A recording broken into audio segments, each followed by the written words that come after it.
And welcome, ladies and gentlemen. I call to order the Clackamas County Board of Commissioners in our business meeting this day, March 31st. Tomorrow's April Fool's, and you can expect something from me. I'm going to ask Mr. Krupp to do the roll call. Yes, well, good morning, Commissioners. It is a beautiful spring day here in Clackamas County. So I am joined this morning with Mr. Stephen Madcourt from the County Counsel's Office, and also Mary Rathke serving as Clerk of the Board. So Commissioner Bernard. Here. Commissioner Smith. Here. Commissioner Reynolds. Here. Commissioner Savas. Here. Chair Ludlow. Here. Commissioner Schrader is excused for another meeting. Please rise and join me in the Pledge of Allegiance. I pledge allegiance to the flag of the United States of America and to the republic for which it stands, one nation under God, indivisible, with liberty and justice for all. The first order of business, I'll announce that the board will recess as the Board of County Commissioners and convene as the Housing Authority Board for the next item. I'd like to introduce Paul Reynolds, who is our commissioner on this particular board.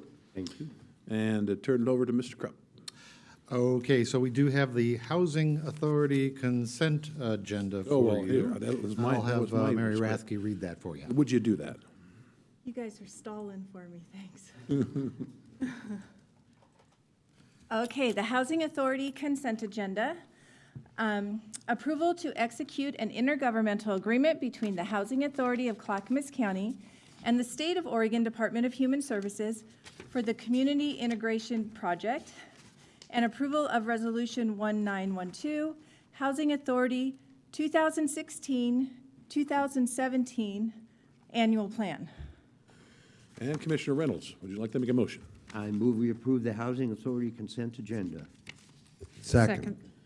All right, motion by Commissioner Reynolds, seconded by Commissioner Bernard. Further discussion? All right, Mary? Commissioner Reynolds? Aye. Commissioner Savas? Aye. Commissioner Smith? Aye. Commissioner Bernard? Aye. Chair Ludlow? Aye, passes 5-0. I'll announce we'll adjourn as a Housing Authority and reconvene as the Board of County Commissioners. Thank you, Commissioner Reynolds. Thank you. Appreciate your help. And now, Mr. Krupp, we have a presentation. We do, Mr. Chair. Of course, April is Child Abuse Prevention Month, and we do have a presentation for you. I'm going to invite Rod Cook, who directs our Children, Youth, and Families Division, up to present this to you.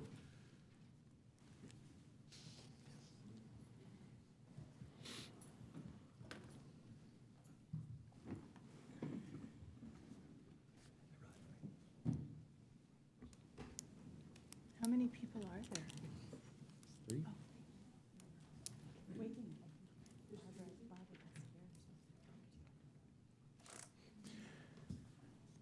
Good morning, Chair Ludlow, Commissioners.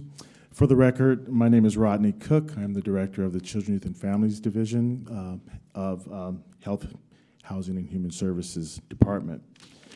Today we are here with 4 community members. 3 are in attendance at the moment. We expect a 4th. to partners to kick off April as Child Abuse Prevention Month. Preventing child abuse and neglect is a community responsibility that depends on involvement from people throughout the community. According to the 2015 Status of Oregon's Children's Report, 3,918 unique reports of child abuse or neglect were made in Clackamas County in 2015. 21.8% of assessed reports in the county were founded. 594 children in the county have been in foster care at least once in the past year. Whether suffering neglect, harsh physical punishment, threat of harm, sexual abuse, or psychological trauma, the children who survive carry the scars of their abuse for the rest of their lives. Research shows child abuse and neglect not only directly harm children, but also increase the likelihood of risky behaviors such as criminal activities, substance abuse, academic failure, and health problems such as heart disease and obesity. We know child maltreatment occurs when people find themselves in stressful situations without community resources and don't know how to cope. The majority of child abuse cases stemmed from situations and conditions that can be preventable when community programs and systems are engaged and supportive. A community that cares about early childhood development, parental support, and maternal mental health, for instance, is more likely to foster nurturing families and healthy children. We would like to recognize the effective child abuse prevention programs in our community that have partnered together to create a continuum of services that support the county's goal of ensuring safe, healthy, and secure communities. Successful programs and initiatives in Clackamas County include Clackamas Branch Oregon Child Protective Services, Healthy Families of Clackamas County, the Children's Center, Family Stepping Stones Relief Nursery, the Clackamas Parenting Together resource webpage, Safety First Supervised Visitation Program, A Safe Place Family Justice Center, the Clackamas County Multidisciplinary Team, which includes representatives from the Sheriff's Office, District Attorney, Victims Assistance, Oregon Department of Human Services, and county agencies. Clackamas County Sheriff's Office Child Abuse and Domestic Violence Summit, and Children of Incarcerated Parents Program. We call upon all Clackamas County citizens to observe this month and every day by demonstrating our gratitude to those who work to keep our children safe and by taking action in their own communities to make them healthy places where children can grow and thrive. And now we will hear from 3 of our community members who take action every day to ensure safe, healthy, and secure communities. First, we'll hear from Kimberly Keller, Oregon Department of Human Services, then Ellen Jack from Healthy Families of Clackamas County, and Denise Glasscock, Family Stepping Stones Relief Nursery.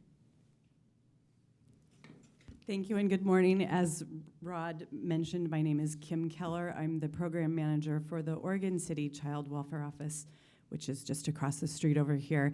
And to clarify, we also have an office which we call our North Clackamas branch, which is off of 82nd over by Fred Meyer. So I'm here today to represent child welfare and what we do in this county. As Mr. Cook stated, in 2015, we here in Clackamas County received just over 3,900 reports of abuse or neglect. Of those reports received, we completed assessments on 36% of those reports. 21% of that 36, which in number equals 462, were actually founded for abuse or neglect. As Mr. Cook stated, we served 594 children in foster care during the calendar year of 2015. What's interesting to know, and what I'm very happy to tell you, is that in January of 2015, we had 459 children in foster care. By December of 2015, that number had gone down to 357.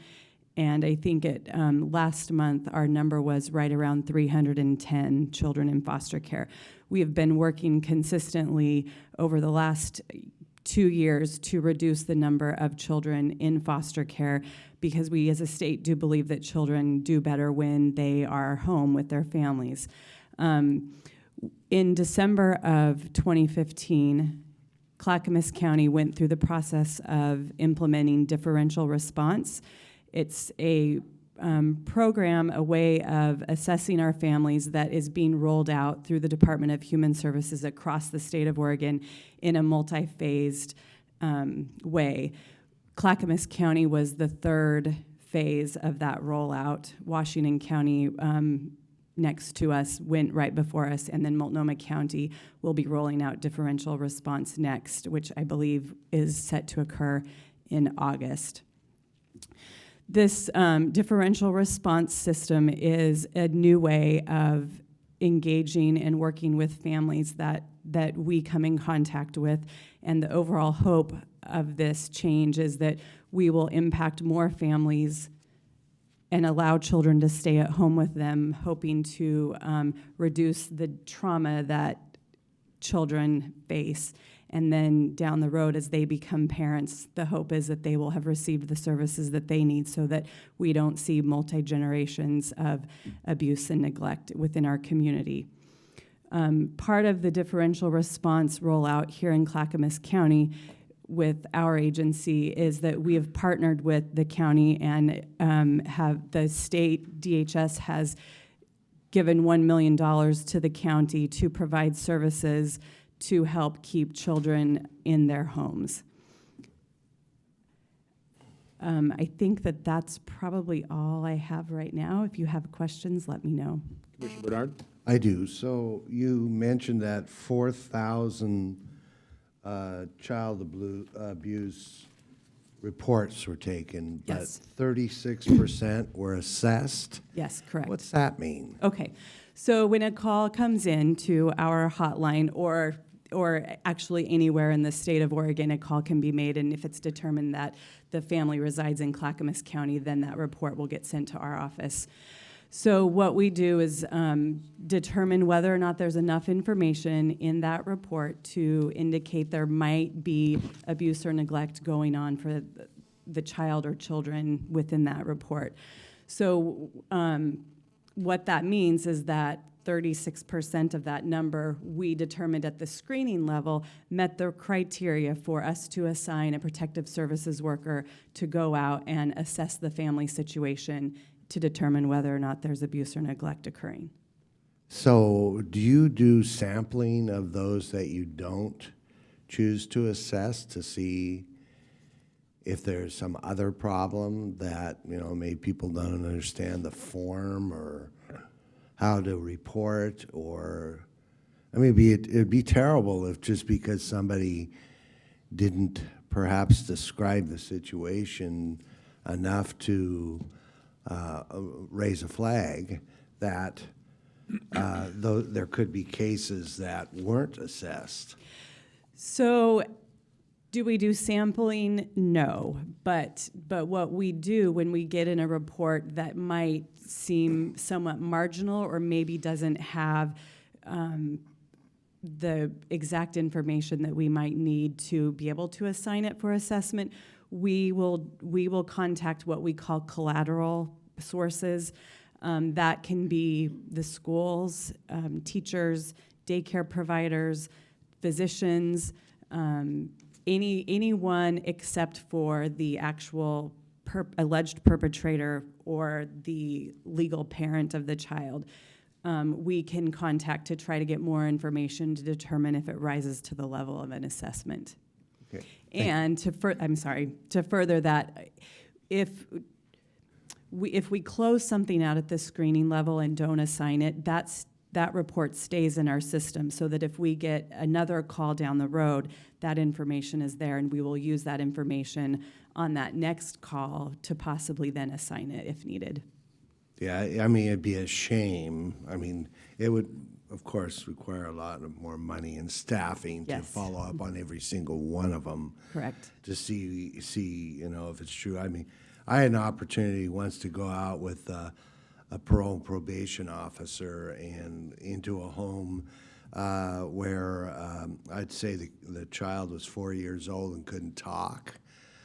Parents had just been had a call by the police the night before because they were drunk and fighting, and I just immediately just thought, man, so many people are probably not assessed, or that poor child no one may never know until it's too late that abuse. I mean, what is abuse? That's another thing you have to figure out. Obviously, this child was penned up in a certain area and couldn't hardly speak. It just scares me to death that we don't put more money into this. I mean, you can save a child, so early and break the cycle, but it's just like DUIs. Somebody who gets a DUI may not actually get help until the third, fourth, or fifth one, or until they kill somebody. And that child who may have a report of abuse may not actually get help until there's a second one because somebody didn't do something right. So, I mean, I'm all for putting more money into programs that get out there, and every call should be assessed, at least a phone call. But, I know there's a lot of them. I mean, I probably would have filed some reports when I was a kid just because I was mad at somebody, and I'm Right. sure there's a lot of that, too. But, our Family Justice Center, A Safe Place, just because you exist, there are more reports. You find out more, and you're able to hopefully grow that. I mean, I'd love to put all you guys out of business tomorrow. I look forward to that, but we're a long ways from doing that because we don't even have any idea what's really going on out there, that we never get reports. But thank you for your work. You're welcome. Commissioner Savas?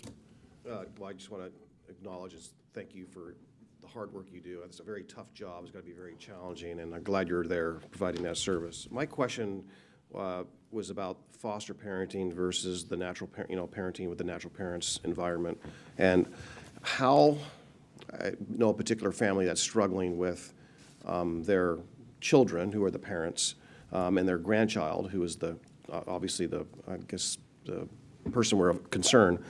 How many times in, let's say, an environment where drugs are in the household, does a violation occur typically? I'm sure that every case is uniquely different. I acknowledge that.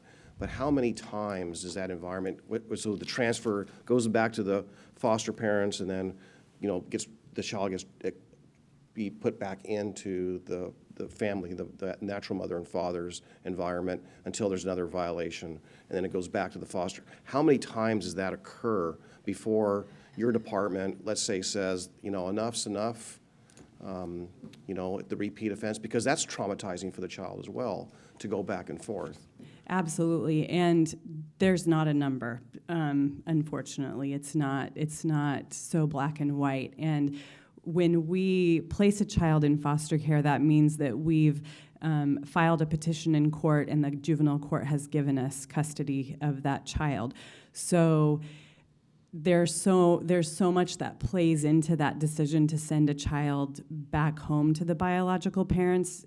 Sometimes the judge does it against our recommendation, and then it's kind of a wait and see. We hope that we don't get information on that family again, or a report on that family, but often we do, and then we have to go back out and assess the situation again to determine if it meets the level of filing a petition in the court. So there's not a hard and fast number, but hopefully in the process of a child being in foster care, we're providing services to the child, to the foster parents, as well as to the biological parents, hoping to remediate the circumstances that brought that child into foster care to begin with, before the child goes back home. Yeah. Thank you. Commissioner Smith? I want to thank you for your efforts to try to correct a really difficult situation. And there has been a lot of negative press, as you know, regarding DHS, state DHS, and the treatment of children in the foster system. And I want to thank all you folks for recognizing that we can do more. You know, we can always do more. It's very, very hard when you're dealing with that. Now, I can't imagine my daughter, for instance, when she was 6 years old, she was a high anxiety child, and she had a fairly normal upbringing, except her mom was in politics, which maybe she didn't like, but I can't imagine her being stripped away from her parents.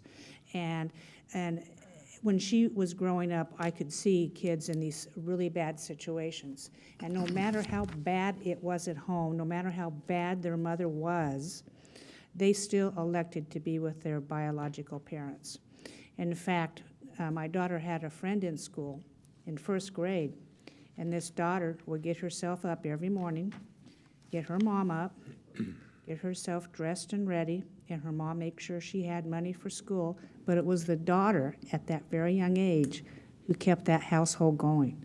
And it was the daughter, the little girl at 6 years old, that made sure that she was out for the bus every morning for school. And I tell you, my heart broke with that. And there are so many stories, and I wish you all the best. Let us know what we can do to help.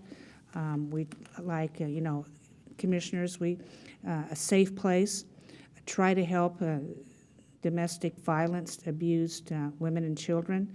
And that's just the beginning, and we are committed to that endeavor. And I just want to thank all of our partners out there who are trying to deal with this problem.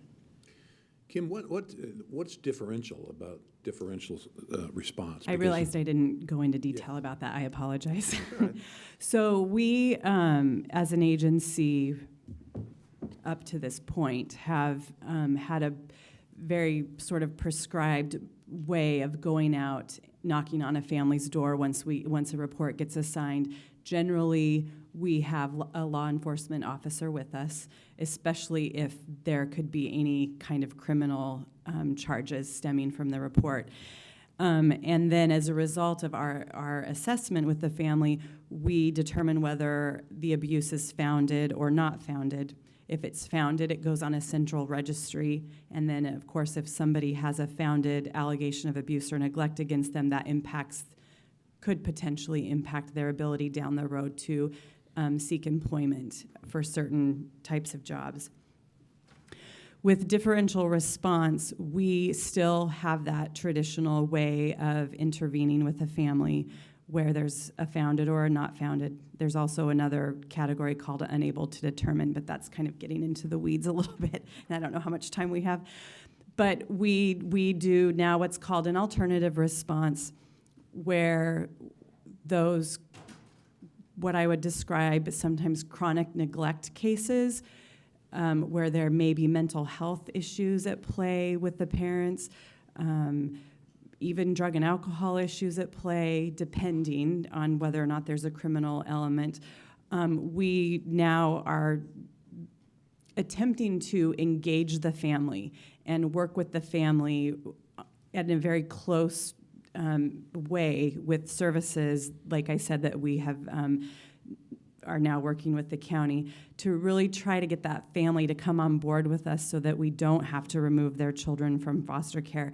We are trying to seek out and develop support systems for that family so that we don't see them again 6 months or a year from now, and hopefully with the service providers within the community really shoring up that family and those children so that we don't get a report again on them. Okay. And thus able to keep those children at home. Minimize that, yes. Well, we've spent a lot of time with you, and thank you for that thought-provoking presentation. And there's 3 others that wish to speak.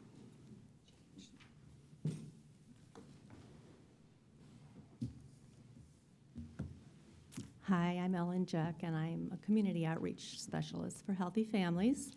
Healthy Families of Clackamas County is an evidence-based child prevention home visiting program. It provides one-on-one parenting support for multi-stressed parents throughout all of Clackamas County. In 2014 and 2015, we screened 720 families. We screen families prenatally. We screen them at the baby's birth or very soon after. We served 140 families with intensive home visiting services, all that started within the first 3 months of the baby's life. At the time families enter services, parents report significant risks for child abuse and neglect. And I'm going to give you some statistics.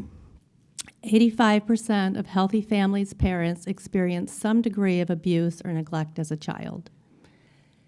78% experience depression, mental health problems, or substance abuse. 78% are under stress. They're isolated. They can't name one person they would call in an emergency. 35% have had less than a high school education. 21% are 20 years or younger, and 80% are single parents. So, Healthy Families of Clackamas County promotes caring families where children are healthy and thriving by supporting positive parent-child interactions and attachment, by nurturing reading and responding to infant and toddler cues, by providing child development education, by screening for postpartum depression, by assessing child development, by connecting families to needed community resources, and by promoting early literacy and school readiness activities. Healthy Families children and their families are connected to medical care. 88% of Healthy Families children receive their well child checkups, and 100% have a primary care physician. Healthy Families prepares children to succeed in school. 91% of Healthy Families parents report reading to their child 3 times or more a week.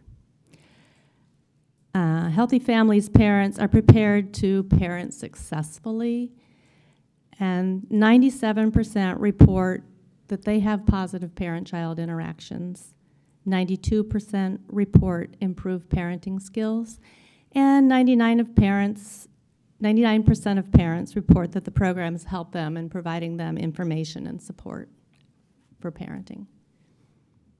So, do you have questions? Wow, Yeah, Impressive. that's just a wow. yeah. It goes back to what Commissioner Bernard was saying. Early intervention is the key. Right. Okay. Thank you for your support. Next. Hi, good morning. I'm Denise Glasscock, from the Program Coordinator for Family Stepping Stones Relief Nursery. And I'm thankful to have Ellen here, especially because we do partner and we see the older version of some of their families. So we are the relief nursery that serves all of Clackamas County. We have 2 different pieces that kind of work hand in hand. We have a center-based program where kids can come to our center twice a week for 3 hours each session, and it gives parents a break. We also are seeing an increase in not just parents, but we're seeing grandparents as primary caregivers and a lot of single dads. So that's really shifted for our program. Plus, we're seeing a little bit increase in foster parents involving in our program. So that's wonderful. We'll take it.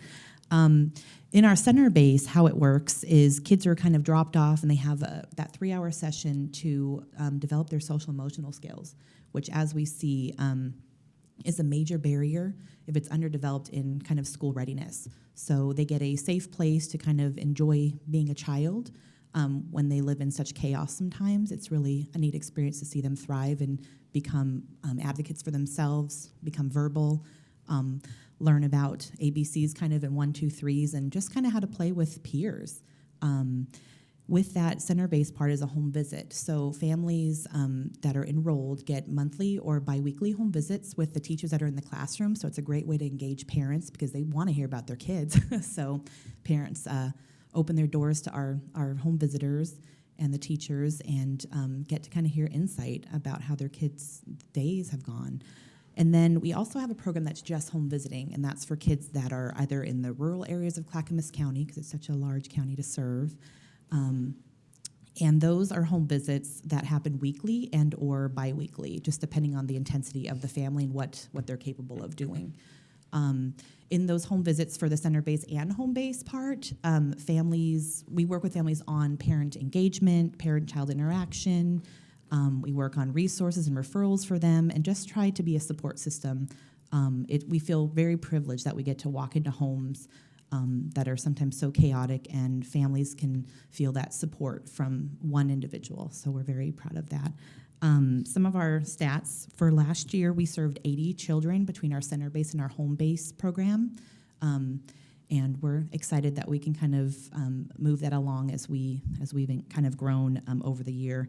And we also are able to add respite, which has been a unique thing this last year. So families that are enrolled in the program, either center-based or home-based, can come once a month for a third additional day for the center-based, and then an extra day for the home-based family. So it's kind of neat. We haven't seen a lot of respite happen in Clackamas County, so we're happy to be able to offer it for our families. It is staffed by our 2 teachers as well, so I appreciate that. This year, we are serving 28 children between our home-based and our center-based program. We have a much smaller program at this time, but I think, and these families have stayed with us. We have not seen a lot of turnover, so we're really excited. We feel like that parent engagement is really happening. But last year, for some of our stats, we had 76% of our home-based and our center-based and home-based families increase their parent-child interaction. And we have an assessment tool through our relief nurseries that we can kind of watch and figure that piece out. And then 84% of our children were actually developmentally on target. So we were very excited about that stat as well. If they weren't, the 26% are either hooked up with ESD or some other services. This last year, we also became a part of LifeWorks Northwest. So we've been able to open up mental health services on site with our families and the children that we serve. So some of those families come into the center, and then we also have children that get served in the home. So we're pretty excited about that as well. So yeah, thank you. Commissioner Smith? What are the ages of the children that you serve? 0 to 5. 0 to 5. Yes. That's very good. Thank Yes. you. You know, the success of any of these programs is dependent on a funding stream, a regular funding stream. And I know Stepping Stones went through some challenging times with the recession and the direction of your board or whatever. You know, we all need tune-ups now and then to make sure we have continued success. So what have you done to help make sure that you're able to be sustainable? That's a great question.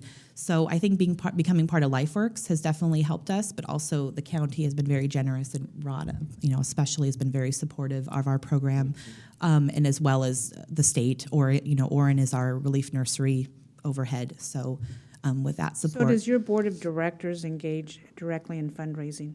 So we are now, our board of directors is actually LifeWorks board of directors. Okay. So it's a little different. And now we have a whole fundraising team and a development team. So we're in such a different stance than we were previously. You have evolved. We have. How wonderful is that? It's been wonderful because our families really didn't feel the effects. They didn't know the backside. Sure. So those families have stayed engaged. But we felt it. Yes, we were a little we did. Worried. Yes. Yeah. And so good for Us you. too. Well, keep us abreast of all We're celebrating 6 years, so we're very excited in August. So we're very happy. Keep us abreast of all your developments, and good and bad. And thank you very much. Thank you. And last, and certainly not least, Good morning, Commissioners. I'm Barbara Pesquier. I'm Executive Director of Children's Center. And I want to start by thanking you for all of the support that you've given to Children's Center. And I know, and I'm reaffirmed just listening to this conversation about how much you really care about the children and families of Clackamas County. So I really applaud you for holding that as a value. The statistics show that child abuse continues to be a major public health issue and also a criminal justice system issue, and I think we can look at it from both of those lenses and see that it has really big impacts. But I also want to share that you ought to be proud of the multidisciplinary team response that this county has to child abuse, and Children's Center is one of the partners in that. But I've worked with, well, I haven't worked with, but my colleagues around the country and the state make me feel really proud of the way all the partners come together for our kids. It's not working as effectively everywhere, and You know, I guess instead of statistics, whether it's kids who are exploited through pornography, whether it's children who are witnessing the emotional terror of family violence, whether it's kids who suffer physical injuries resulting from angry adults, whether it's children being raised in homes with drug addiction and the consequences of that, whether it's children who are the target of horrific sexual acts, Children's Center stands ready to diagnose the harm, to give kids a chance to describe what happened to them, and to refer them and their families to treatment.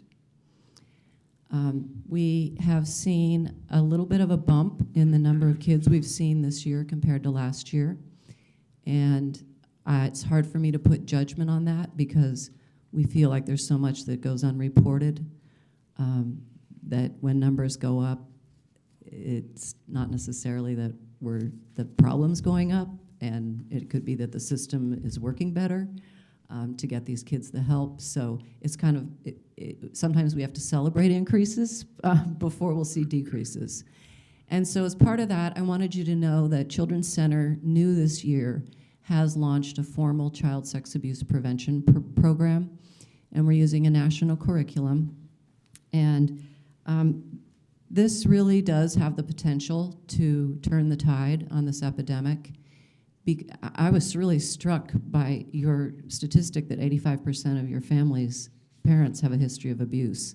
I mean, you can just see the cycle, and I didn't realize it was that high. So we've really got to get in front of this issue, and Children's Center's goal is to provide education to 5% of the adults in Clackamas County because that's the tipping point, and that's where we can really turn behaviors and social norms and conversations.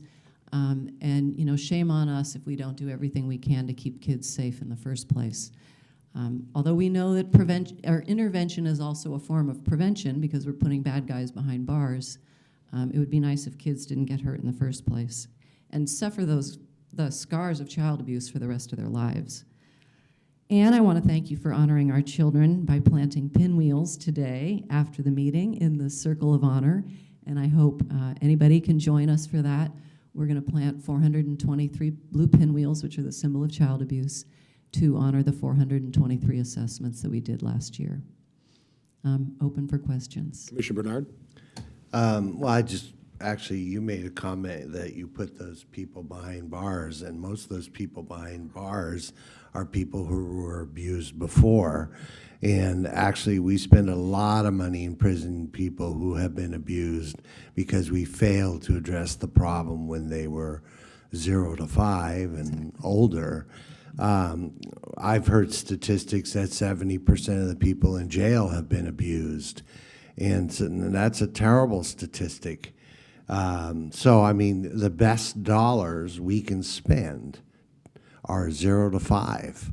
And then after that, you know, intervening or addressing that problem at a family level, I mean, it would save us so much money to do that. And, you know, for me, community corrections, which has been one of my priorities, you know, teaching parenting skills, and some of those people don't have kids yet, but they're going to have kids. And so teaching parenting skills is just key to resolving this problem and hopefully someday putting you guys out of business. So we got to invest where it's important. It's not dissimilar to a road. Yeah. If you don't take care of it, it falls apart. And that's what happens in society too. If you don't take care of that problem at an early age, they end up in our prisons and our jails, and that costs society a lot of money. That's exactly right. It costs us all a lot of money, and we're not going to change it this generation, but I think if we all work together, we truly can break cycles. And this combination of programs is a nice recipe for really making a difference and bringing an end to this. Commissioner Savas? Good to see you again, Barbara. Appreciate your presentation. You mentioned earlier epidemic, the word, I'm going to use that word. So I'm wondering if that was something you noticed locally, or is that a trend we see nationally? I know statistics are statistics, but I'm assuming that we're we're recognizing the epidemic? Are we think we're making ground, or is it just getting worse nationally or locally? Just like your perspective on that.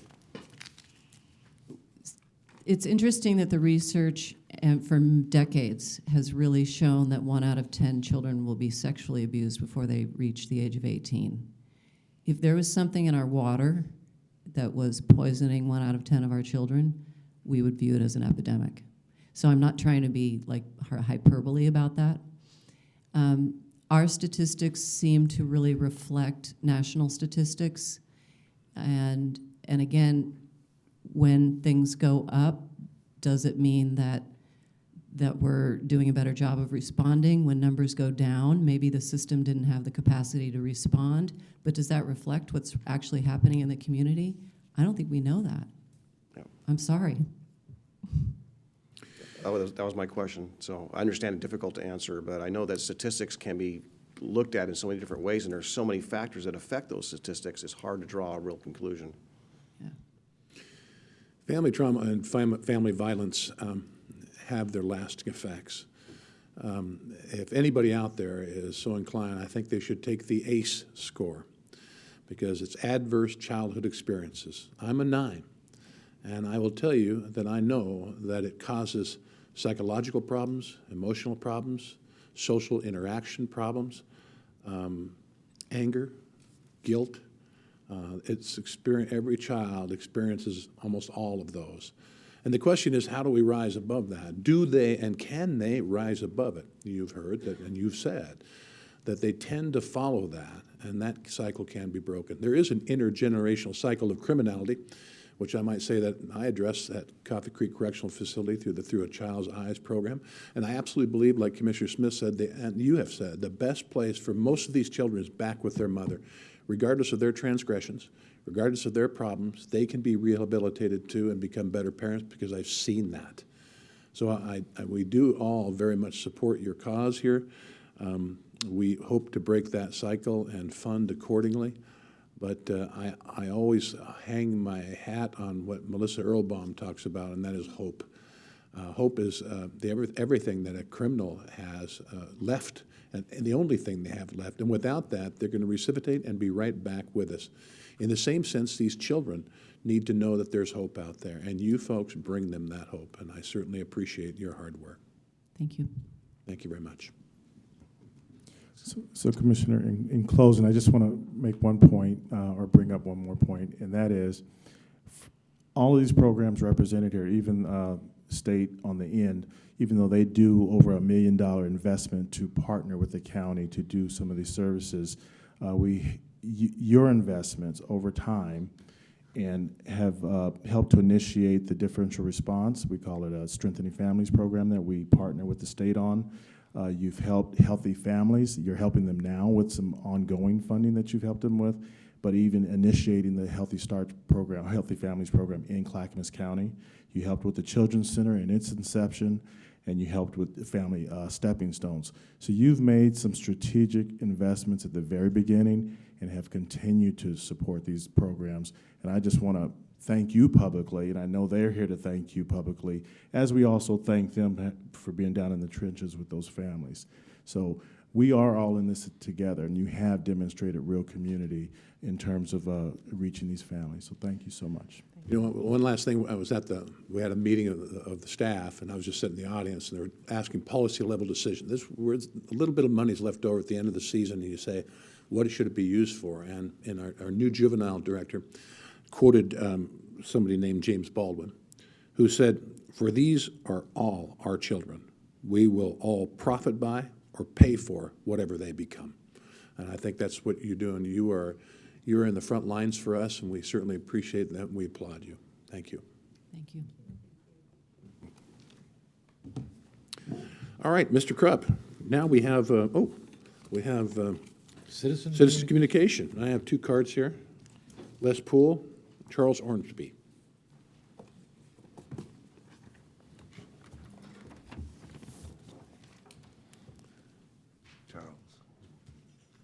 Charles, you're up.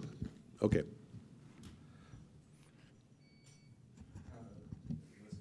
Yeah, Les can go first. Yeah, thank you. Les Poole, Clackamas County.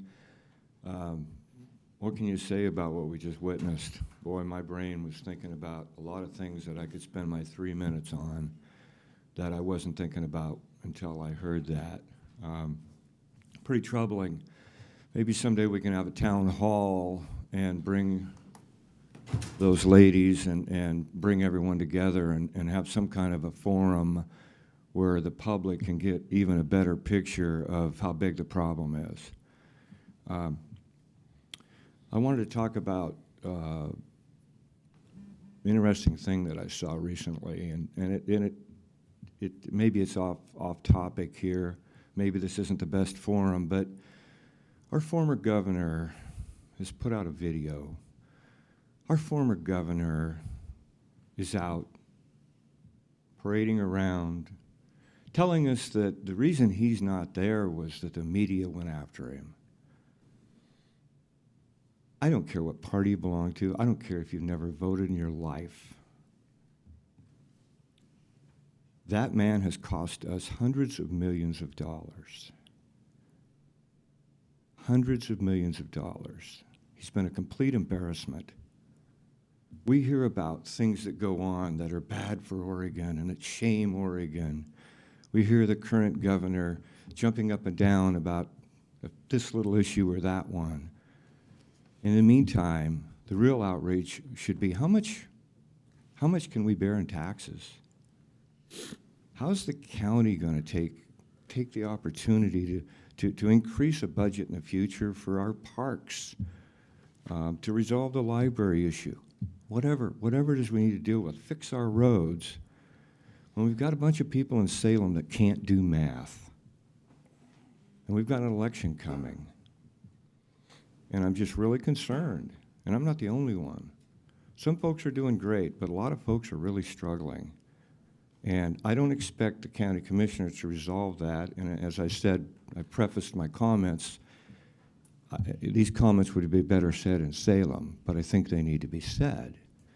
And when people put out stories on Facebook or put out little cheesy professional videos about themselves, I know that there's a lot more to that story, and there certainly is with what we've experienced. I just wanted to also mention that there was a well-attended town hall last night. Perhaps we'll hear some comments about it in Oak Grove. I want to thank everybody that's been involved in that outreach. I'm big on town halls. We don't need to do anything real complex. But I think that the fact that we're getting out in the community is great. It really is. And we didn't see that a few years ago. In fact, a few years ago, at 3 minutes and 3 seconds, the gavel would have dropped. And I'm up to 3 minutes and 10 seconds. Oh, my gosh. If I had more time, I'd donate it to Richard Langdon. Thank you. Appropriate. All right, Skip. Charles.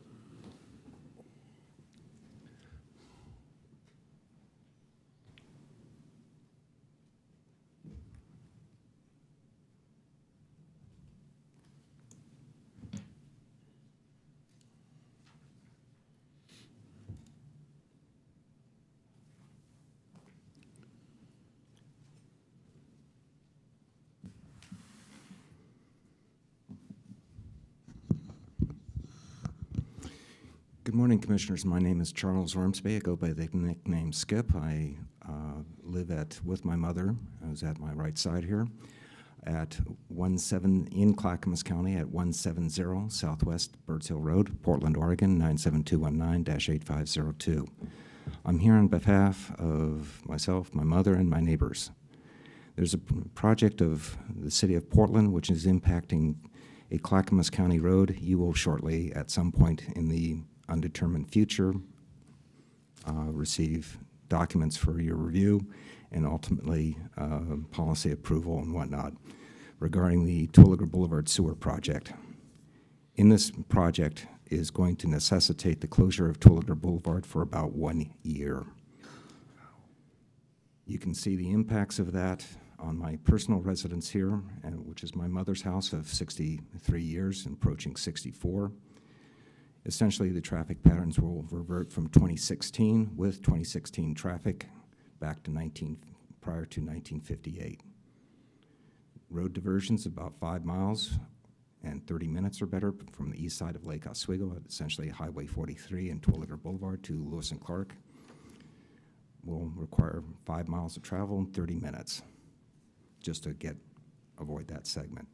Our travel time for emergency response vehicles, school buses, et cetera, will be on the order of additional 2 to 5 minutes. That is highly impactful on serious issues such as fire, which we had one on 2016, February 21, Sunday at about 7 p.m. We had 5 apparati from all the way from I-205 bridge north to Taylor's Ferry.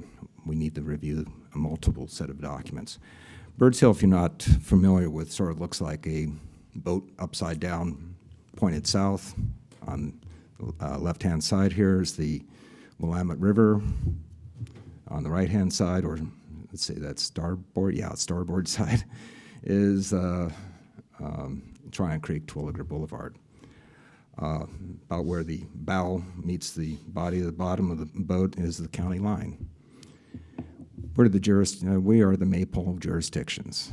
You go to the highway, Twilliger Boulevard and county line, we've got every jurisdiction in creation. Go to the opposite side of that at the Willamette River and the county line, more or less, again, every jurisdiction in creation. Coordination between multiple jurisdictions on this project is, in one word, abysmal. It is now placing my life in jeopardy, my mother's life in jeopardy, and about 200 households in jeopardy. I cannot understate that. This project has been evolving since about 2011. I did not ever receive notice as a CPO chair of this project's evolution. The entire citizen involvement process has been essentially a crock. Though we have made some progress, it is still exceptionally dangerous, and I urge you that you need to get some eyeballs on it yesterday. We have, as I said, we had a fire at 13460 Southwest Birds Hill Road. Had it been last year at this time, the neighborhood probably would have gone up in flames because there's a grove of cedar trees, and it's bad. My visit here today has been precipitated by recent rejection I got verbal notification on Monday of an application to the Lake Oswego Transportation Advisory Board. In the last 10 years, I've applied to multiple boards, commissions, projects, whatnot, and sometimes never receiving notification. I've been rejected flatly from all of them. Unemployed people, long-term unemployed people, do not get appointed to land use and transportation committees in Lake Oswego Metro and, to a degree, Clackamas County. That needs to be examined. I've applied to this particular board 5 times. The other precipitating ODOT insolence with respect to to access at Highway 43 and Boderman Avenue, which will be our only access and egress point to our neighborhood. That's a 150-foot drop on the east side of that. They're pointing fingers like this at somebody else. I want the director of ODOT. I want the director of Region 1. I want them before my eyeballs in a session such as this where it's video captured and be, frankly, transcribed. The situation is absolutely dangerous that is evolving. I placed a document request with PBBS, Portland Bureau of Environmental Services, about 3 weeks ago for a document I had in my hand, couldn't find on my computer. After 5 minutes, you're going to have to try to wrap it up. Okay. Basically, as I said, you got problems. They're not being addressed, identified, labeled, delineated, whatever. They need to be done now, frankly, before I leave this campus today. Commissioner Bernard? So this picture here with you by the hedge, is that your property? Is that the Lake Oswego Review? Gave it to That is probably up. There was a photo shoot on that on Friday. That's the intersection of Edgecliff, and I'm assuming I can't see it from here without my glasses. Yeah. That is the intersection probably of... That's a Oh, no. road? Is it a county road or a public road? I mean, that hedge is incredible. Yeah, that is the intersection of Edgecliff, and you're looking essentially north on Edgecliff Road, at the Y intersection of Iron Mountain. That is going to have an additional 200 households traversing that to get out to the intersection of via Edgecliff Road, which then goes into Multnomah County at Greenwood Road, and then they make a right-hand turn on a roadway that's probably about the width of your dais here. Yeah. I mean, that's a pretty incredible shot. That doesn't even look like a road. It looks like an alley. Yeah. Now, well, you see the picture there with that Jeep on, I guess, page 2. That's the road that's going out.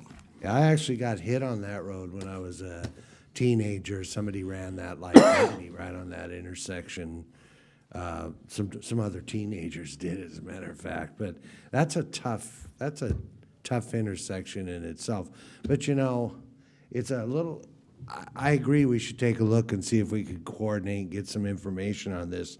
But you know, anytime you do a project, there's an impact, and I don't know an alternative, like you said, like it says in the article.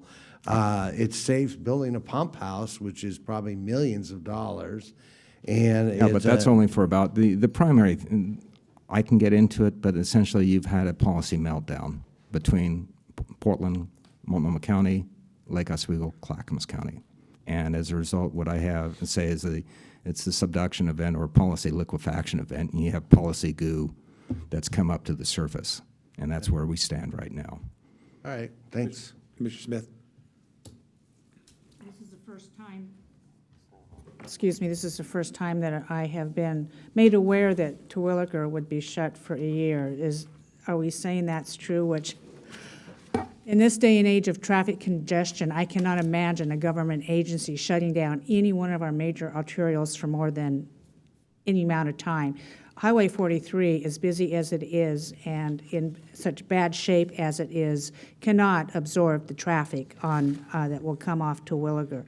Now, a policy meltdown at Clackamas County, I'm not sure if that's true, since we haven't had an opportunity, in my mind, to really review this to see what we can do. I would try to find a way to make sure that Terwilliger is not shut down. It's not only going to impact Highway 43, holy cow, it's going to impact the whole region.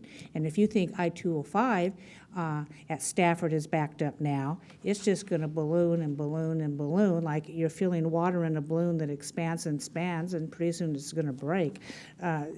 I would agree that the policymakers, whomever made the decision to shut this down, need to reevaluate it. And we have a couple of staff people, high-level staff people in our room today who are listening to this, and I'm sure that this commission will have some discussions on what we can do to help alleviate the situation. I want to thank you for bringing this forward. And your desire to have this problem fixed by the time this meeting ends or you leave the building is probably not going to happen, but we're going to work on it. Thank you. I'm willing to work. Unfortunately, most of my waking time, I'm not caring for this little old lady who's now age 101.6 and resident of 63.6 years in her household. Go Mama. Well, she was there when Terwilliger Boulevard extension was not there. And the picture, there's a picture, I don't see it, taken downstream of this one, I should say southbound at Highway 43 and Midvale Road. Hairpin U-turns are not fun to negotiate. Thank you, Skip. Thank you. Well, we have high-level dignitaries, as Tootie said, in the room, so I'm going to put one of them on the spot. Mr. Besner, would you please come forward? Oh, we're going to do Dan? High-level dignitary. So how much of this project is in Clackamas County, Dan? So there are portions of that Terwilliger corridor that are within Clackamas County. The exact linear distance I'm not exactly aware of. It's about 8,000 feet, about 6,000 is in Clackamas County. So, 6,000 oh, go ahead, I'm sorry. 6,000 what? Feet. Oh, okay, all right. Of the sewer. Is that what you mean, 6,000 feet of the sewer? Of Terwilliger. Of the Terwilliger? The length of the project's about 8,000 feet. 5,000 to 6,000 feet is in the Clackamas County along Terwilliger. Mile. I would take that as probably accurate. Just to the board has an understanding about how the discussions are going and when the discussion will be queued up in front of you for consideration. Right now, we have been requested by the City of Portland to the Bureau of Environmental Services. It's their project. As Skip so eloquently identified, it's about 7,000 linear feet of sewer that's going in. Their current plan is to close Terwilliger. Now, I'm going to speak just briefly in regards to the comments about closure. I mean, closure of roadways is a very serious undertaking. And there are pros and cons on each side of that discussion. There are pros in regards to the fact that if we close, for example, when we assess road closures can provide benefit because of construction timing. They can get in there, they can queue, they can store on the road, they can mobilize more efficiently and effectively, getting them in the site and out of the site as quickly as possible. If we get approached with a road closure of any form, that one of the primary questions that we'll have in regards to that is the fact, okay, what time are you looking for? What's the duration of that time? How do we shrink that time if that's the best course of action? And how do we work through this to get that closure, or I should say road open as quickly as possible? Secondly, in regards to the coordination, we have been, like I said, approached by Bureau of Environmental Services. They have provided us a draft of an intergovernmental agreement. As with any capital project of this nature that has multiple jurisdictions a part of the dialogue and discussion, we have responsibility not only for permitting but also for inspection of those particular roadways when construction activity occurs. To do that, as with all the other work we do with our jurisdictions, we establish those parameters within that IGA. That IGA, we have given comment on a draft back to Portland. We have not received that back. Once we receive that back, we'll be queuing that discussion up for the board's consideration at a future meeting. Let's cut to the chase here in regards to public involvement. Now, I appreciate that we had our comments, our draft comments, but how much of that involved a public process to see how this was going to encumber others?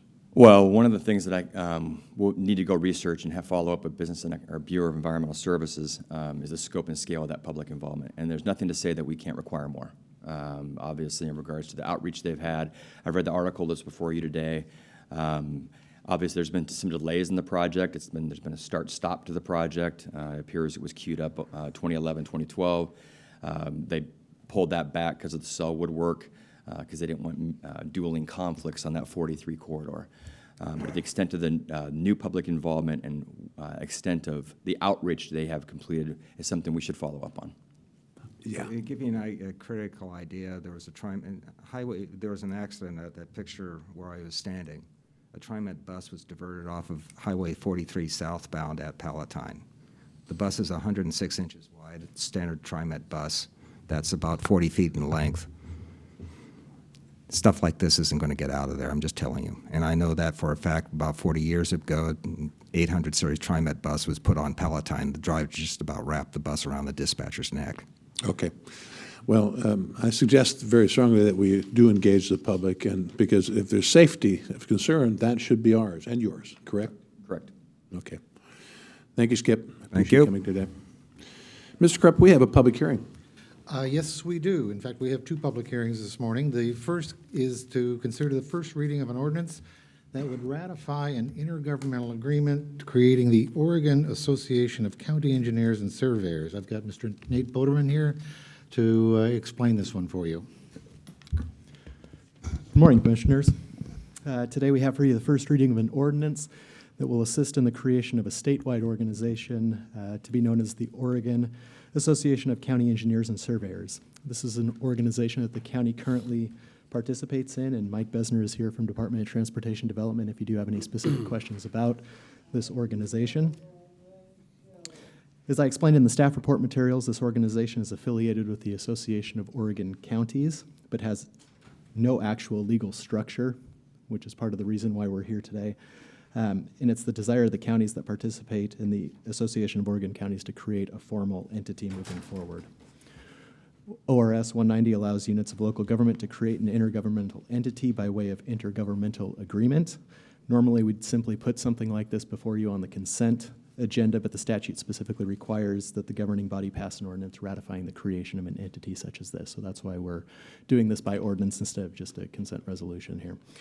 The goal is that the majority of counties in Oregon, if not all, will pass a similar ordinance, and the new intergovernmental entity will be in place by July. So this is us doing our part to help that move forward. It's staff's recommendation that the board hold this public hearing and schedule a second reading on this ordinance for April 14th, 2016. Be happy to answer any questions that you might have. Commissioner Smith? Nate, how much is this gonna cost? It says the dollar amount and A, not applicable, so are we gonna create this new, be a part of a new organization that's not gonna cost us anything? I don't know if Mike can fill anything in as far as the anticipated costs or the membership dues associated with that. I mean, the act of just ratifying the IGA in and of itself doesn't cost anything, but. But the- further down the road, if you ratify the IGA, Correct. it means we're committed. So come on, get to the chase. How much? Nothing. The organization is funded from the state highway fund off the top. That's not going to change. Okay. And the reason we're doing this, because it makes us, The reason we're doing it is because the organization has actually existed for a long time without the appropriate formal structure that's legal.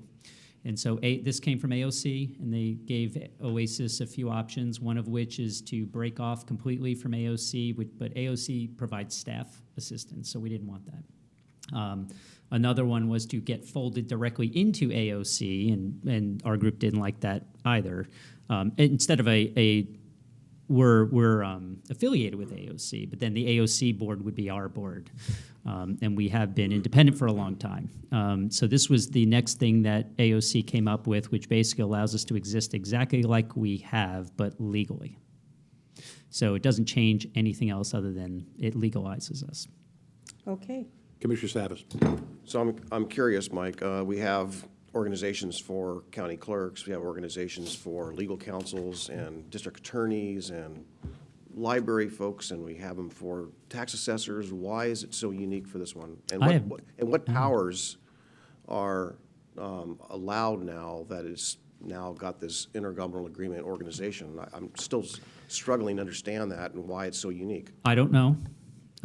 It's possible that the others in the room who are members of those organizations could speak to. I don't know. AOC brought it to us. It could be that we have a higher balance of money in the bank. I don't know.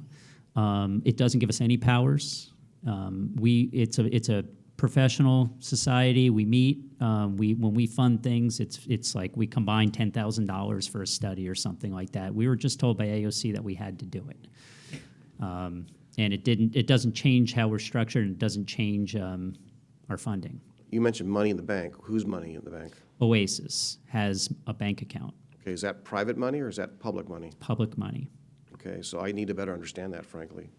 Because if you can't answer the question, I don't want to put you on the spot. If you can't answer the question as to why it's unique. I don't and know there's- why it's unique. I just know that AOC came to us and told us that this would make everything that we are, as it probably should have been for a long time, and maybe they're going to go to the other organizations next. I don't know. Do we contribute money to this organization? It comes off the top of the state highway fund. So indirectly, every public agency does.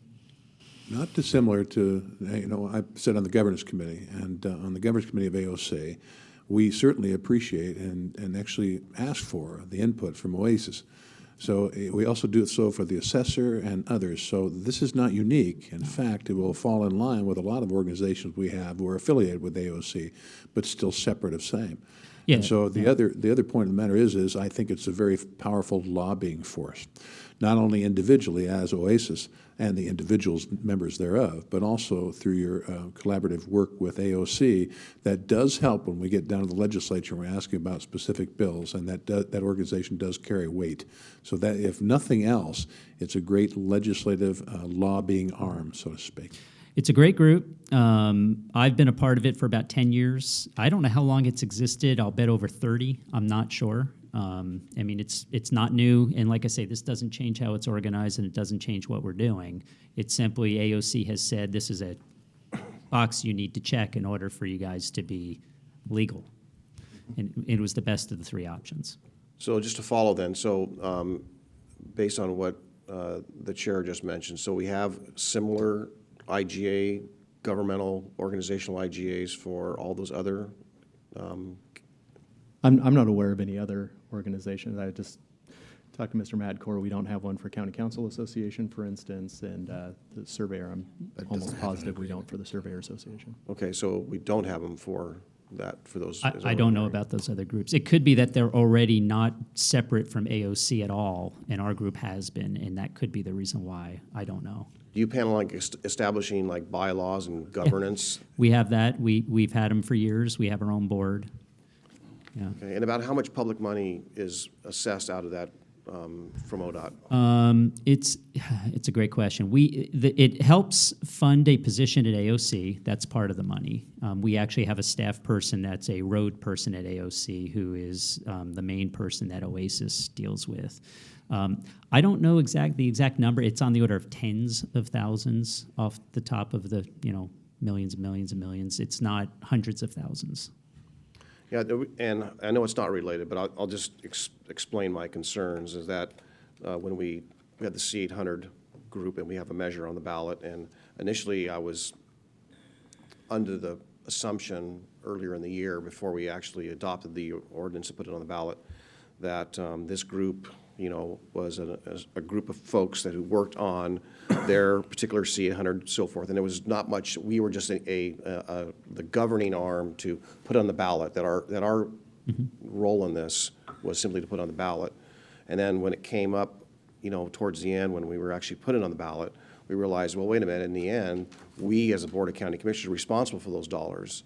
So it's that financial responsibility, that fiduciary responsibility that we have.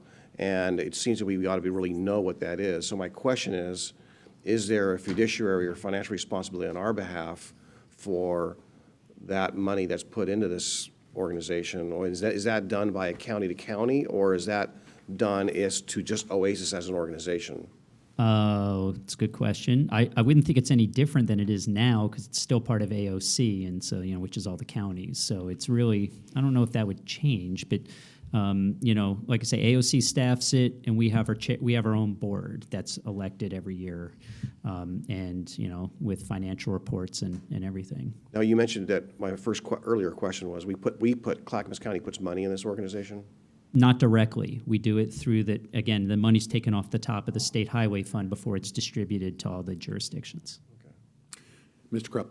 I was just going to say that the county administrators have an affiliate organization to the Association of Oregon Counties that meets and convenes regularly on issues of common concern.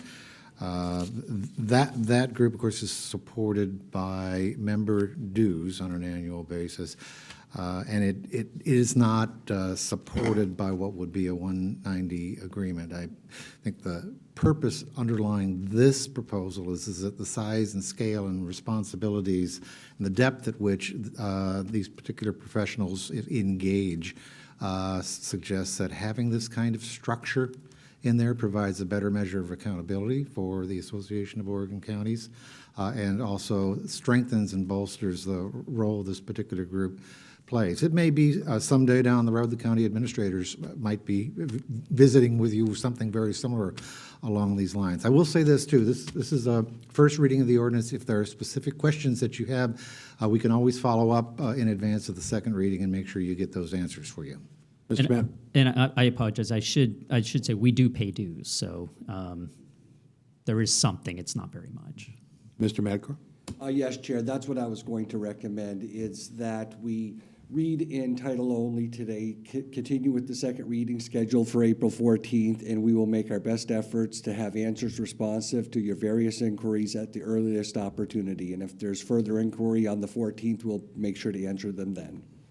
Commissioner Bernard. So all this is an organization that exists, and AOC probably is required by their agreements to go to all the counties and get an okay that they become associate members, really, basically just like the assessors and community corrections and the sheriffs and everybody else. And that's because AOC provides staffing. So that's all they're really trying to do. There's nothing really strange here, and the money comes from small dues amounts, which I wouldn't be surprised if you guys pay dues too. I know you do. I know that Lipsticks and participate in similar programs. I don't have a problem with this. I think it's just being finalized and done properly.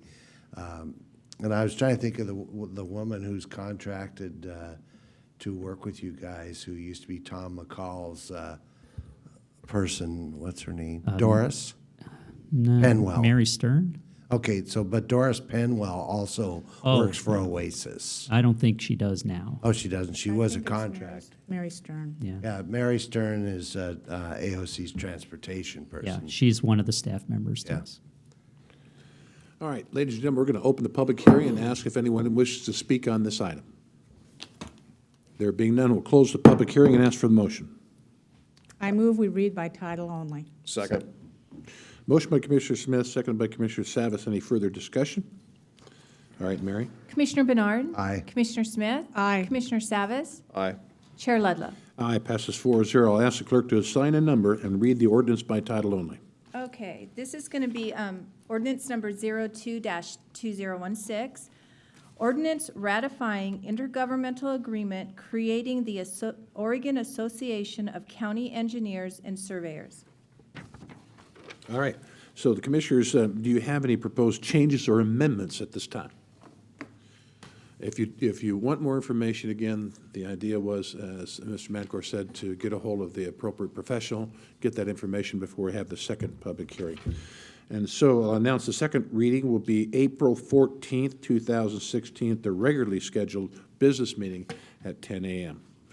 And now, for the second public hearing. Yes, Mr. Chair, this second public hearing involves a request for an exemption and authorization to use the request for proposals method to obtain construction manager and general contractor services for the Kellogg Creek Water Pollution Control Plant Improvement Projects for Clackamas County Service District Number 1. And we have our adjunct procurement manager emeritus. They got a Mr. new Lane. name for you every month you hang around, you know that? John. And the point of the matter is for the public, Lane retired, but then we didn't let him go. So he had to stick around here until we have somebody new, and so we Okay. hold him in handcuffs in the evening, but thank you. John, you're supposed to announce that we're, Excuse me. We'll announce for recess as the County Board of Commissioners and convene as a Service District Number 1 for this item. Mike. The page. No, Lane, not Mike. Okay. I'm sorry. Mike? Strange sense of humor. We're here to request exemption and authorization to use request for proposals method to obtain construction manager general contractor services for the Kellogg Creek Water Pollution Control Plant Improvements Project for Clackamas County Service District 1.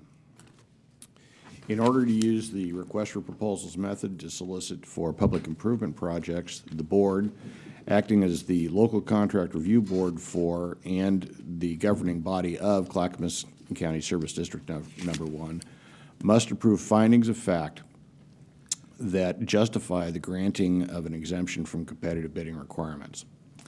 The local contract review board rules, ORS 279C, and the Attorney General model rules require the following process for exemptions of this nature.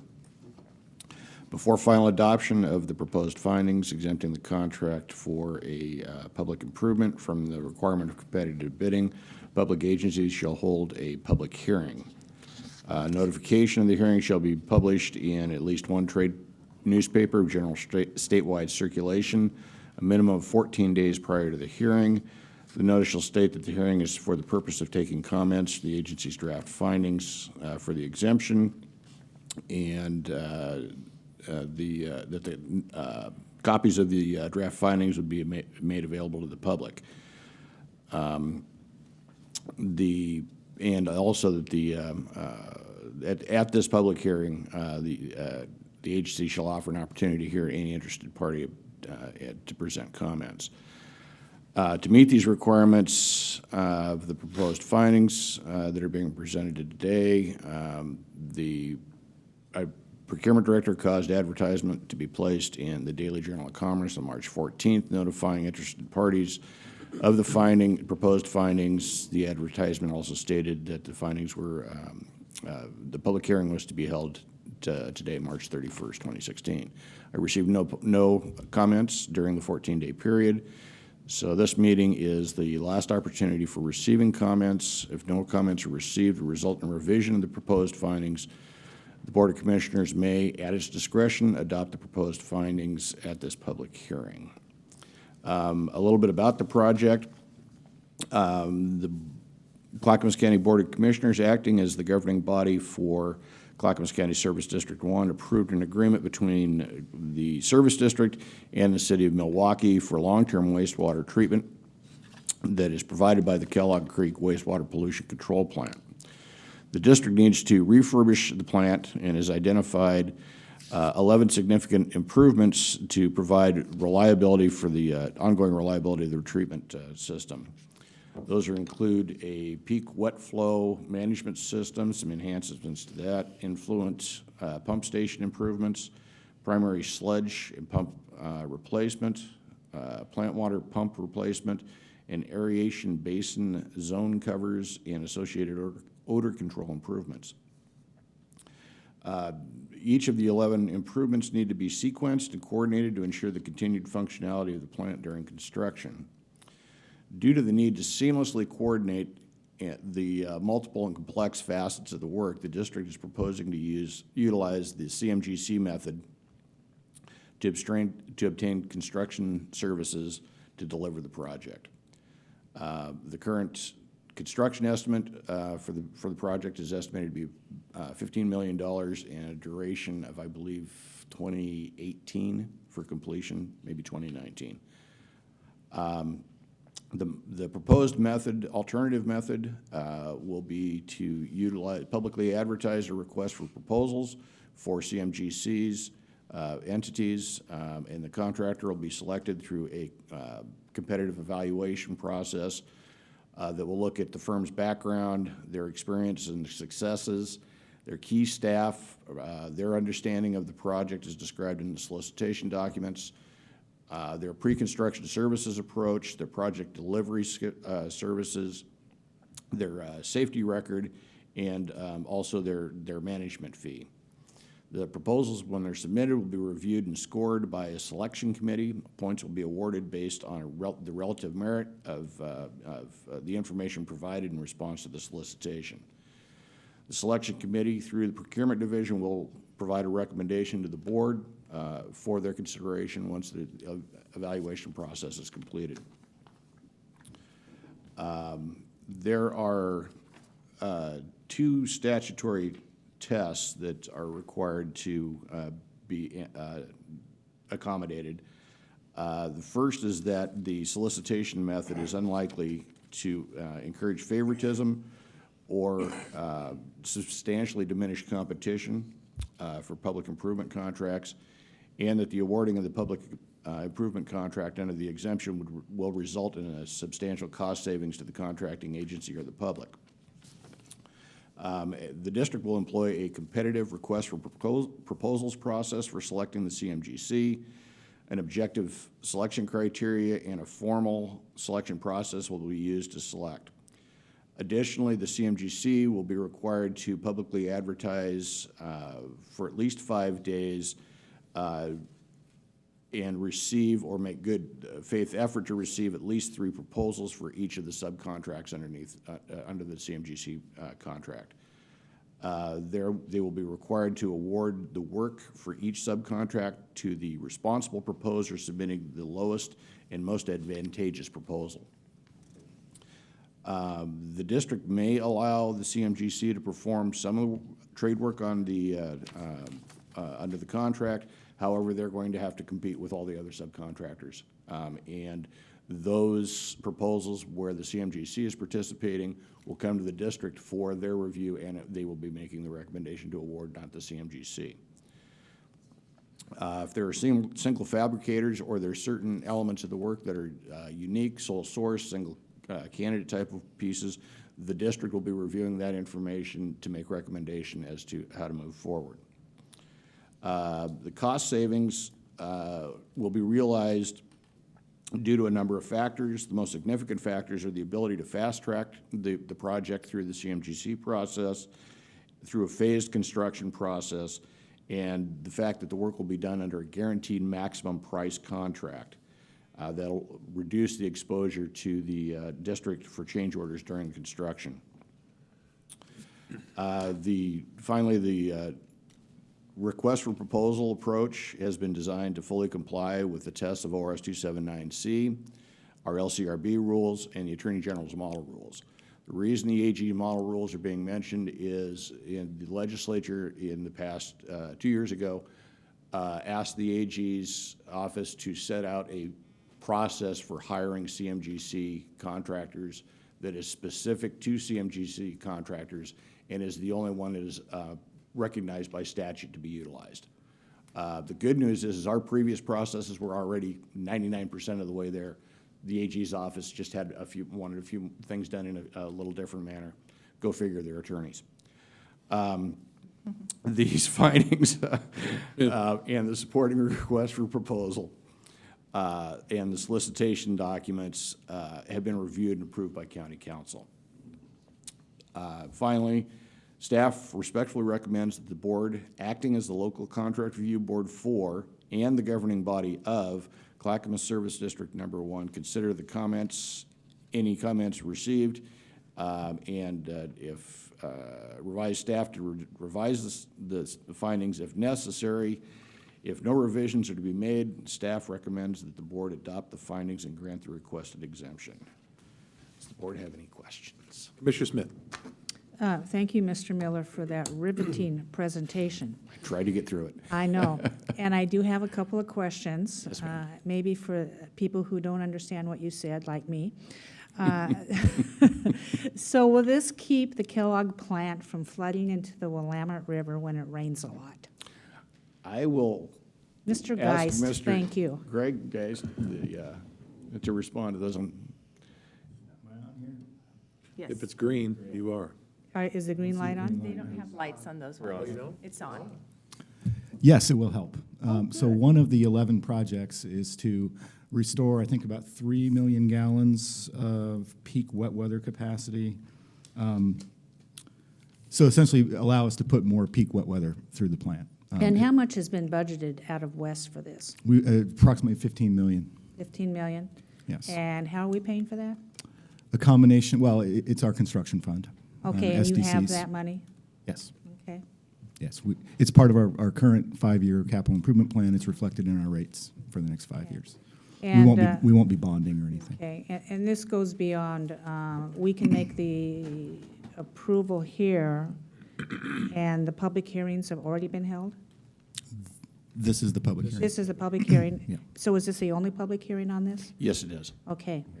Obviously, I don't see anybody out there. Thank you for taking care of business, and this is very important for an aging plant. Yes. Can I just say one thing? Yes. I just want to thank Lane for helping us through this process. We have used CMGC in the past when we built the MBR facility, but it's been a little while. It's not uncommon on these very large, complex projects to go the CMGC route. I think it will save us time, it will save us money, and I appreciate Lane's support. Commissioner Savas. Yeah, I just want to just say that this, as Greg said, it is very complex, and it's striking that it's even taken as long as it has to get to this point. I know the members of the committee, staff, have been anxious to get going, but for a long time, we deferred a lot of capital investment into making these repairs at Kellogg because of the not having an agreement between the city of Milwaukee and Clackamas County, and having that resolved in December of 2012, and here it is 3 years and 3 months later, and we're finally at this point, and it's just too bad it's taken this long, but I do understand how complex it is. So I just want to thank Milwaukee and all those involved in getting that agreement signed so we can make these repairs and investment on behalf of good water quality and providing good, efficient services and trying to avoid a meltdown or a breakdown at that plant. This is probably not the right venue, but I was actually going to talk to Lane after this. We mentioned this. He mentioned the selection committee for. I think it would be nice if we could include engineering staff from Happy Valley and Milwaukee on that selection committee, so that they're plugged into this because they have a lot of skin in the game. So. And this odor control issue we've been battling for years will be helped as well. You know, it's markedly improvement than it was 10, 15 years ago. But correct. making that next step would be huge. For Right. the, for And the local one of the neighbors. projects of the 11 is an odor control project. We don't know exactly how it's going to be sequenced yet, because that's kind of the next piece of the puzzle. How do we make this sequenced in a way that keeps the plant online, that saves the most amount of money, that kind of thing. So, but it is part of the project. Well, we've got 1 minute before we're supposed to plant pinwheels, and I don't think we're going to make it. So I'll open the public hearing and ask if anyone wishes to speak on this matter. Close the public hearing and ask for the motion. I move we approve the request for an exemption and authorization to use the request for proposal method to obtain construction manager general contractor services for the Kellogg Creek Water Pollution Control Plant Improvement Project for Clackamas County Service District Number 1. Second. Motion by Commissioner Bernard, seconded by Commissioner Savas. Any further discussion? All right, Mary? Commissioner Smith? Aye. Commissioner Savas? Aye. Commissioner Bernard? Aye. Chair Ledlow? Aye. Passes 4-0. I'll announce the board will adjourn as the Service District Number 1 and reconvene as the Board of County Commissioners for the remainder of the meeting. So it's time for the consent agenda. I'll ask the clerk to read the consent agenda by title. Okay, the consent agenda. Under Health, Housing, and Human Services, approval to apply for a 2-year grant from the Administration for Community Living to empower older adults through chronic disease self-management education. Approval of an agency service contract with Clackamas County Children's Commission Healthy Families Program for Medicaid administrative claim reimbursement. Approval of an agency service contract with Todo Juntos for kindergarten readiness support services. Approval of an intergovernmental agreement with North Clackamas School District and the Housing and Community Development Division for the Wichita Center Improvement Project. Under Finance, approval of a resolution declaring the public necessity and purpose for acquisition of right-of-way and easements for the Boyer Road. Actually, I think this is actually under the Department of Transportation and Development. I apologize. Approval of a resolution declaring the public necessity and purpose of acquisition of right-of-ways and easement, Group 2, for the Boyer Drive Extension Project and authorizing negotiations and eminent domain actions. Elected officials, approval of previous business meeting minutes and approval of a contract with Runbeck Election Services for a ballot acceptance system for the Clackamas County Elections Office. Under our emergency management, approval of an intergovernmental agreement between the City of Portland and Clackamas County for purchase and reimbursement activities related to the use of the fiscal year 2015 United States Department of Homeland Security's Urban Area Security Initiative Grant Program. Under Public and Government Affairs, we have a board order approving an extension of the cable television franchise with Comcast of Oregon, Comcast of Tualatin Valley, and Comcast of Illinois, Ohio, and Oregon. Under Business and Community Services, approval of a funding agreement between Clackamas County Development Agency and North Clackamas Parks and Recreation District. And our Development Agency, approval of a contract with Tapani Inc. for the Bell Avenue Improvement Project Phase 2. And that completes the consent agenda. All right, Commissioners, do you want to need more information, discuss, or otherwise remove any of these items from the consent agenda? All right, I'll entertain a motion. I move we approve the consent agenda. Second. Motion by Commissioner Smith, seconded by Commissioner Bernard. Further discussion? All right, Mary? Commissioner Savas? Aye. Commissioner Bernard? Aye. Commissioner Smith? Aye. Chair Ledlow? Aye, passes 4-0. And now it's time for the County Administrator update. Well, you know, we do have an event here at 11:30 scheduled, and so I thought maybe I would hold off making my remarks this morning so we can get to that. I don't know if I can make it through the day. If you'd like, I could schedule a personal appointment. Yeah, a reading from Mr. Krupp. Well, it is County Commissioner Communication. We'll start with Commissioner Smith. Thank you, Mr. Chair. I am going to take some time because there was really important activities going on this week. The Sheriff's Departments gave out their annual awards to Community Corrections, the Sheriff Officers, deputies, and Citizens Heroes who have aided in keeping our county safe. You know, I was just really awestruck at some of the really heroic duties and things that our deputies and private citizens do to keep us safe. And I walked away thinking, as hard as this job is at times, I don't have to deal with anything that they do. They have the hard job. And I was just thankful to be invited. Last night before our town hall meeting, and I'll let you folks talk about the town hall meeting, there was a Willamette Falls Legacy Project open house to the public at the Abernathy Center. And this was an interactive public engagement from our design team to ask people what they wanted to see at the project. And it was astounding, the amount of people that showed up for that. It was 4 hours long. Of course, I couldn't stay for it all. The parking lot was filled. The overflow parking was filled. All of the street parking was filled. And I walked into the Abernathy Center, and they'd even extended another area where a bar was, which I didn't even know they had.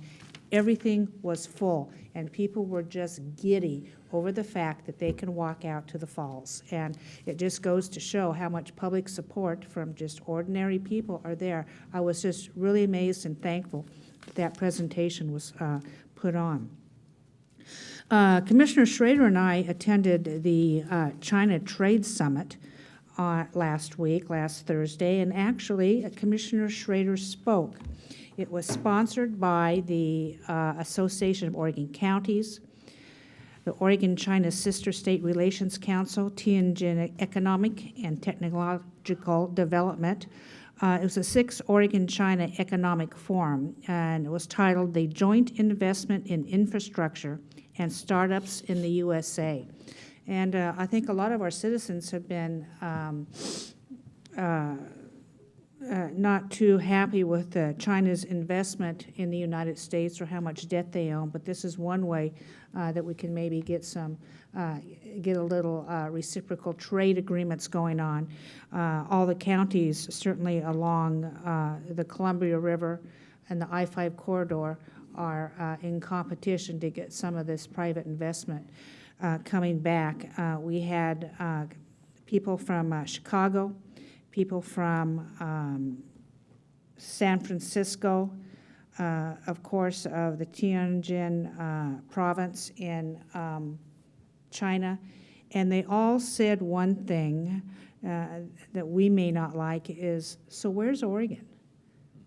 Nobody knows where Oregon is. They know where California and Washington is, but they don't understand Oregon. So as Clackamas County is an export county of many, many of our goods, it's important that we embrace this and try to keep in our goal of 10,000 new jobs by the 2018. And I think that's all I have to say. Thank you. Commissioner Savas.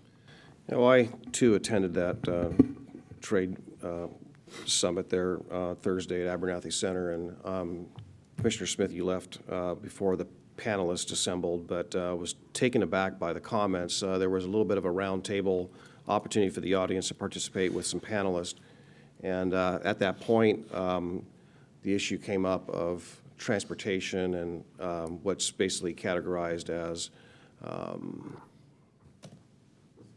forgot the term that was used, institutional investment, and that being infrastructure. And that was, again, as you mentioned, the title of part of this, the purpose of part of that. And their comments, and there was also some people there that have a business here in Portland area and Chinese investment in Lane County, and their concerns that of traffic congestion in the area, how it affects movement of product, goods, and services. And they start naming the bridges in Portland and actually naming the dates they were built. And their issues they have really is, frankly, just as I said, is their ability to move product to and from this area, and citing that, you know, geez, you know, you really need to make this investment in your bridges. We're building a bridge practically every day in China. And part of that presentation, earlier on, it was amazing, again, the investment they make in infrastructure, rail, the roads and the highways and the whole system to move product. So they're very business-oriented, and they understand that the impacts of business as it affects them abroad and here that we need to make. Last night was our town hall, and a lot of questions similar to even Mr. Ormsby about traffic, and that was the first question or concern was expressing how much traffic's running down River Road. and through some of the neighborhoods, and a lot of cut-through traffic that's taking place, Oatfield Road and others in the area. And as our population's growing and growing, and we densifying and densifying, it's been a real issue. A lot of concerns about libraries, and a lot of people expressing that. Saw a lot of new faces, people I don't recognize that were speaking last night. And as we sort through our challenges, you know, my goal is to make sure that there's stable funding for all libraries in Clackamas County, and that's not jeopardized. And as we move through this complex issue, we'll hopefully find some resolution pretty soon. The other thing that was included in the handouts last night that came up at the very end, and I guess what precipitated this was a couple weeks ago there was a public forum, and a question came up in that forum about crime or issues. What are we doing to tackle it in the Park Avenue area? And perhaps this is what generated this report, and hopefully we can get some more information. And as information is coming forth of these stats, what it meant with as far as the increase of crime. I guess the orange line, Jim, you mentioned was this morning was perhaps at the platform, but I guess if we add the two columns together, you know, what took place in that same time frame and what's took place there, that's about a 50% increase, and a lot of that being on the platform. But there were some that's increased individually, like drug charges, for example, went from 10 in the 2013-14 period and 2014-15, and had jumped about 40% just in that area, and add that with the 5 that took place on the orange line. As an example, there's a lot of different criteria listed on this sheet. That's about a 90% increase just on that one on drug charges. But again, those neighborhoods that neighborhood around that are having complaints, and the deputies that I talked to after the meeting when I was asking questions about this expressed, you know, their observations that yes, there is a lot more activity. So I'd like to get a lot more information as to clarifying some of these statistics on here, and really what they mean, because we had the bus line, line 33, 31, and 32 that basically serve the same function as what the orange line is doing. And I'm just kind of wondering if there's a missing column that maybe these activities were occurring on the bus, or is this just simply as a result of the light rail line? I'm not sure. So looking forward to getting answers to that. And oh, yes, and the other one that's come up here recently and coming up in our last meeting was a little bit of discussion about around the Park Avenue area if we should maybe invest in or not, or change the zoning to allow more density in that area. And you know, I guess it was discovered or shared that Milwaukee has a height limitation. Jim, you mentioned that. And as I drove through Milwaukee on Friday after our meeting thinking about that, I went to the old Texaco site, and that's the area where Metro owns half of the site of that block, and the other part of that city block is owned by Milwaukee, as I understand it. I could be mistaken. But it seems like that would be the ideal place to launch something. You have it in public ownership, and I'm kind of curious, and maybe we can find out as to, you know, what we can do to take care of that, because a lot of those properties in downtown Milwaukee that are on 99E, they're parking lots, a lot of tired properties, it looks like, and it seems that would be the greatest opportunity for investment, especially when they're, you know, the city and Metro own those properties. So I'd like to get maybe our economic development people to look a little bit harder at, you know, what progress we're making in the city of Milwaukee on that frontage as we look towards investing some Metro dollars and studying North Main Milwaukee in the industrial area. Is that downtown part of that is the old, what's that site, where the boat was it an auction site, Jim? There's a name for that property on the corner of Washington and McLaughlin. You mean the place that was the whatever it was called, that's torn down. The city of Milwaukee ended up buying it because of the ODOT. Right. Well, I can answer those questions. Yeah. So it'd be interesting because there's a lot of opportunity there for development. I just think that, again, affronting that McLaughlin in that area and being within city control and city ownership, that would be a catalyst for investment versus the Park Avenue area. But anyhow, those are just questions and curiosity I have, and it'll be something I'm really taking a look at. But that's all I have for today. Commissioner Bernard? Well, Milwaukee's been looking at those two sites for a decade. I happen to run a farmer's market on one of those sites, which I started 17 years ago, and actually was worried that it'd be in the way of any future development. We have some alternatives we're looking at. Milwaukee's going out for a proposal on the Texaco Metro site. The other site, I can't tell you how many plans I've seen and people interested. And frankly, that's one of the reasons I was always in support of the Orange Line, is that it will stimulate growth should the right people come along, but it takes a while. Actually, the Texaco Milwaukee lot was years ago when I was mayor. We had a plan and a bidder, and the economy went, pfft, thank goodness they didn't build that building then, because that would have been a disaster. So, I mean, it's timing. It's all about timing. You know, since Paul brought this up, the crime statistics, you know, if you built a new Fred Meyer's or a shopping center, you would have an increase in crime. These statistics are actually on the platform. I called Matt Ellington today. Theft of services, somebody rode the light rail, didn't buy a ticket. Theft, you know, 2. Here's resisting arrest, 2.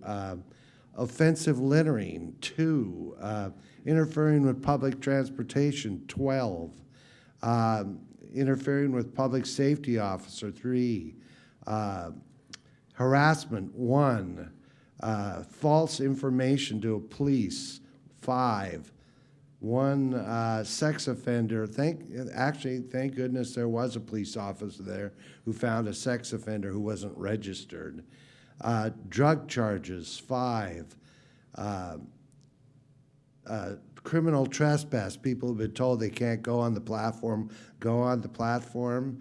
And criminal mischief, 1. 47 that actually happened on the Orange Line in the platform area. However, in the zone, which goes from Concord, River Road, Lake Road, Park Avenue, not Lake Road, Oakfield, River Road to Concord, the crime rate is a little lower than it was in 2013 and a little higher than it was in 2014, 2015. But if you built a shopping center, these very similar crimes would occur. And there is more activity. Consequently, there's more activity. I think it's pretty easy to determine that.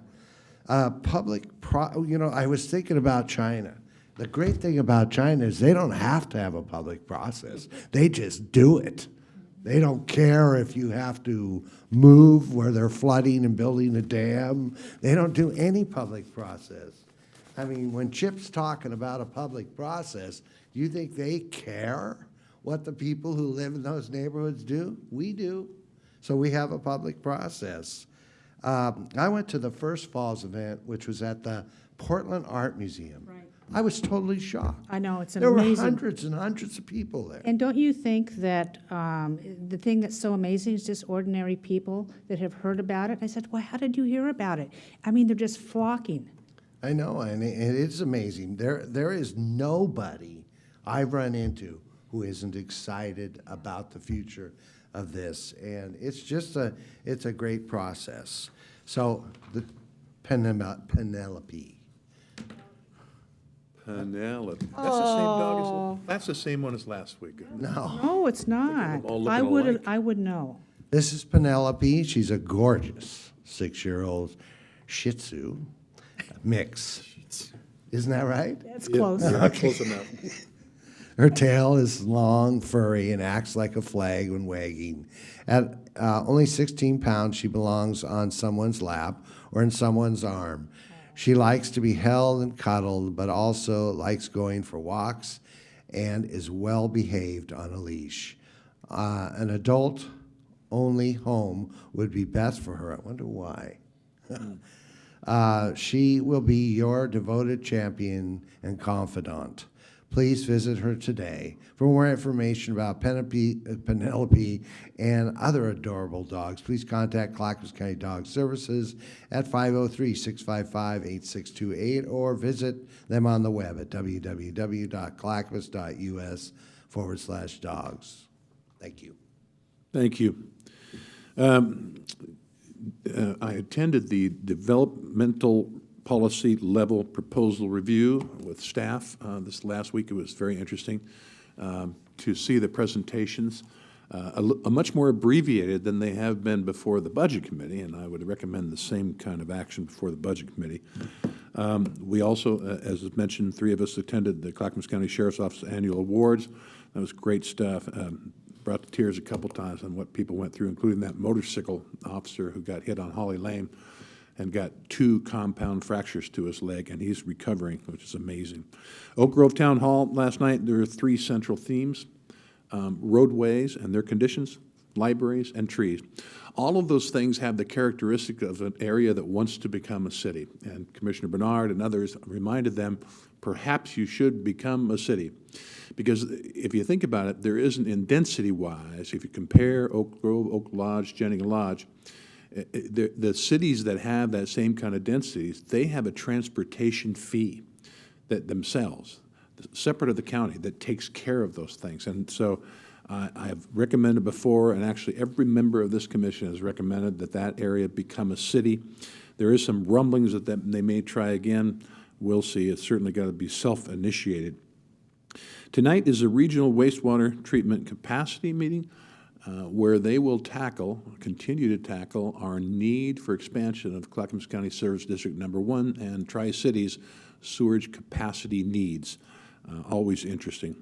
There's a Clackamas County Business Alliance candidate forum this Friday, and a League of Women Voters Road Ahead presentation Friday I'll be attending on behalf of the commission. So the last thing I'd like to do is thank the people who attended last night's town hall at Riverside Elementary School. About 130 people were in attendance, by far our best turnout ever. There was a robust dialogue on issues of concern to Oak Grove residents. So often, I try to get people to ask their question in 1 minute.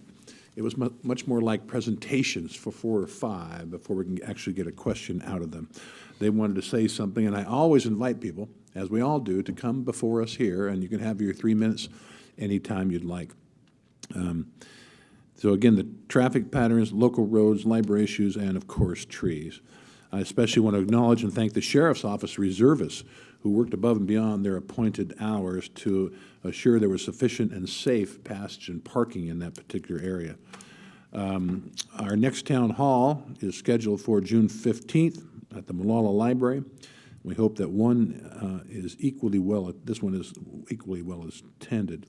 More details are coming soon on that. The upcoming town halls are June 15th at the Molalla Library at 6 p.m., June 24th in West Lynn at 6 p.m., and October 5th in beautiful downtown Boring at 6 p.m. You can find more information about the upcoming town hall by visiting our county website at www.clackamas.us. And then to finish off this meeting, it's usually me, but Mr. Krupp wants to say something. I just wanted to share with you, I got a copy of a note sent to us this morning following last night's meeting. And it's from a resident who had previously been sharing concerns about parking on River Road, especially when there are large events that are being held at the school.